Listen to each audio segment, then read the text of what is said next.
My name is Betty Nielsen and I am 77 years of age. I have lived in Govan all my life. My name is Suzanne Gibson. I'm now 79, going on 80, the big birthday day.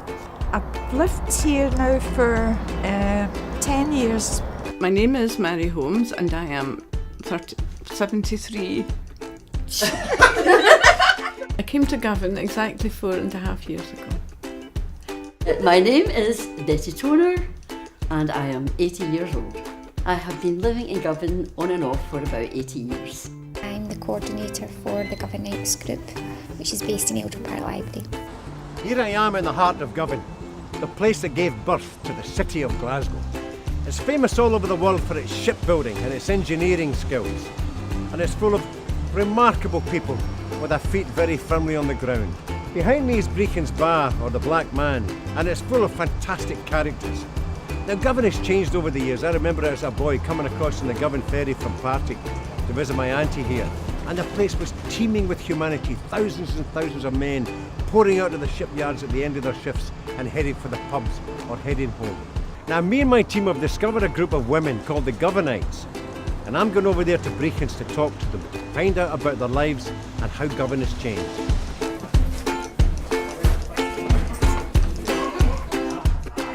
Hi girls. Ladies come along every Tuesday. We meet up and we have a cup of tea and a blether. We do quite a variety. We've done craft work, we've done family history. Cookery. I like it. These are things I don't make at home. Tammy's Troop showed us how to do it, you know. We've done reminiscence boxes. A trip to the Commonwealth Games in the Hydro. Exercises with Sean, and he's teaching me how to do Proud Mary, to exercises. For their age, these women are really a very active bunch. They're impossible to stop, and it's brilliant to see. They're so inspirational. So I want to find out how the group first started.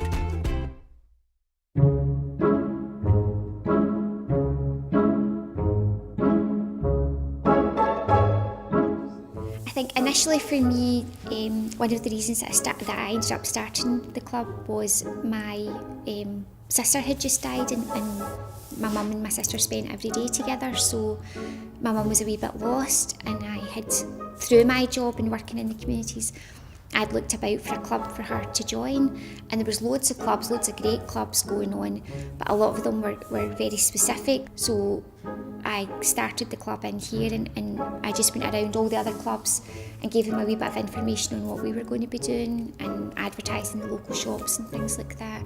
And then they all came along at the coffee morning and we had a great chat and we spoke about what they wanted the club to look like.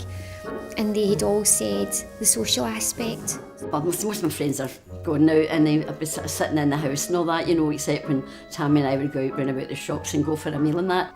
It's brilliant, it's, you know, we're all coming from different walks of life and we can all just talk to each other and get on well with each other and have a laugh with each other, you know. I saw an advert for it before the girls opened it and I thought it looks interesting. They're all still pretty active, they all like a wee glass of wine and they're a very, very active bunch. The majority of the ladies are all widowed. My mum's really young at heart, but I kind of always just thought that was my mum. My mum was young at heart. I was a late baby and she always said that I kept her young and I kept her current with music and fashion. And so, but I just thought that was who she was. But actually, all the ladies are like that, you know, and all their chat is still great.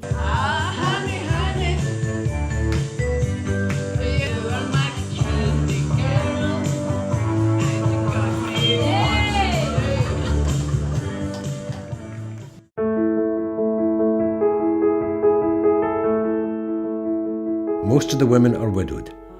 Some of them have even outlived their own children.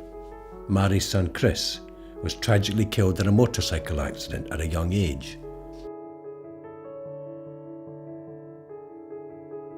Well, when Chris was killed, I appeared home that evening. It was at 10 o'clock in the morning. He was about to go to work in Cyprus. His girlfriends he'd been with for, they just were like this, 2 years. And he borrowed an old motorbike to scoot down to get the parrot out of the cottage they lived in Ayrshire. his bike was broken and he borrowed a friend's motorbike, which the boy didn't want to give him. His wasn't been covered in a tarpaulin.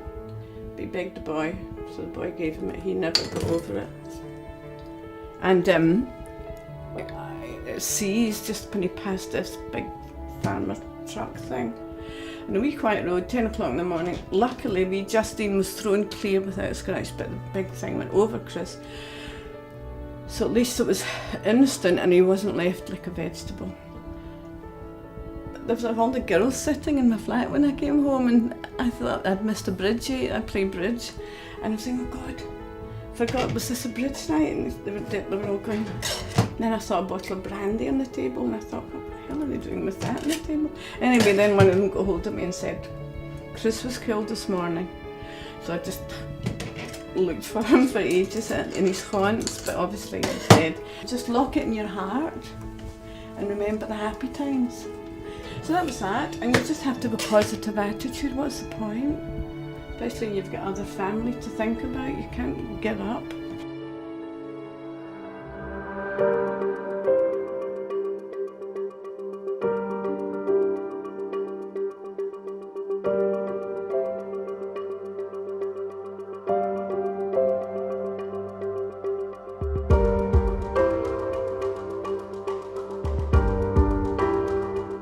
This is Wee Greenford Street. That was 44 Greenford Street. When I was born, we'd been in the air raid shelter, and my daddy said, Mum, we'll go outside and get a bit of air. It was quite dark. We come out, and with my daddy and my next door neighbour, and I looked up at the sky, and it was gorgeous. It was a fiery, fiery red, and I couldn't get over how the full sky was bright, bright red. So I kept pulling my daddy's trouser leg and going, Daddy, Daddy, look at the sky, look at that beautiful red sky. And he was ignoring me. And I done it again, he kept ignoring me. Then I heard him saying to my next door neighbour, oh my God, he said, that's the Jerry's has bombed maybe John Brown's ship there that my daddy worked and my next door neighbour worked in. He said they've bombed John Brown's shipyard, and it was on the 11th of March 1941. I feel as if I've heard the story like all my life. So I'm standing and I can totally visualise like my mum standing here with my granddad and looking at the sky. It's quite surreal. I know. It really is. I can't imagine, however, going underground with 60 odd people. Like the thought of it, I feel claustrophobic just thinking about it. Govan then was lots of wee shops all the way along, and everybody shopped daily. I mean, I didn't have a fridge at that time, so you went out to the shops every day and you always met people that you knew. It was more a community thing then. And they would know everybody, and they would go to the shops and they'd be away for an hour because they would be chatting to people that they knew. They think that that's gone now, like the Govan that they knew. Whether it's because Mary's new to Govan, she's made friends, she's not from this area, so she's forced herself to be out and about and make friends and speak to people. So she does chat to people in the street and she does say hello, and people say hello to her back, and she feels that she's been embraced into the community. So she sees it really differently, and it's interesting, and it's quite good to listen to them all debating as well with how they think that Govan's changed, but she didn't know what it was like before, so she still thinks that it's a great welcoming community. I think there's a strong community feel. I know the people that have lived here all their lives feel it's obviously not the same, but nowhere stays the same. It's walkable to everything, and buses go everywhere, and the subway goes everywhere really. It's all very handy. But it's just a different time, and nothing stays the same forever. Govan may have changed, but in many ways the women of the Govanites haven't changed at all. They're still young at heart. And they still all share a belief in the strength and values of community, the values they grew up with in Govan. And those same values they've attempted to pass on to their children and told the stories to their grandchildren. Many people say that this place, Elder Park, is the real heart of Govan. It was established in 1885 by Mrs. Isabella Elder, whose family made money from building ships. And she wanted to leave the people of Govan a park they could be proud of. So she used her wealth and status for the benefit of the wider community. And a fine park it is. It's a dear green place. We're at the bench in memory of my husband, which was subscribed by the Friends of Elder Park and various other organisations in Govan to pay for it. Well, I feel quite proud that they did that they thought so much of him to have this bench put there. I mean, not many of us get that done for us. Govanites definitely like their park. Everybody thinks the pond in Elder Park is just wonderful. And being a true Govanite, because I was pushed in when I was a small child. To be classed as a Govanite, you have to have jumped, been thrown in or fell in the Elder Park pond. And my friend, who shall not be named, picked me up and threw me in when I was 14. And that was me, a true Govanite, and I was absolutely raging. I'm still raging. I'm afraid I wasn't a true Governite. I was born and brought up in Partick, and it was only after I met my husband through cycling and he stayed, as I said, in Drummoyne. My fourth daughter, she's fell in every pond in Glasgow, so she is. I'm not kidding you. She's fell in every pond in Glasgow. But it's just an old saying, right enough. But I think most of the Govanites would have fell into the pond, to be perfectly honest. If you didn't fall in the pond, you jumped in the pond, what I used to do, run across the grass, there's a pond, jump right into it, soaking. Great fun. Well, I'm a Governite as in the group, but whether I'll ever be thought of as a Governite by the lovely ladies, we'll see. I love being a Governite. If I go abroad, I tell people that I was born in Govan. I love it. Love Govan. It's the easiest thing in the world to just stay in the house and say, oh, I've nowhere to go. If you have a place like the Govanites on a regular basis and with different projects that we do, it becomes more interesting. And that's what I enjoy about it. And then getting to know the other ladies. They all have their own different stories to tell. They're all very different and very interesting.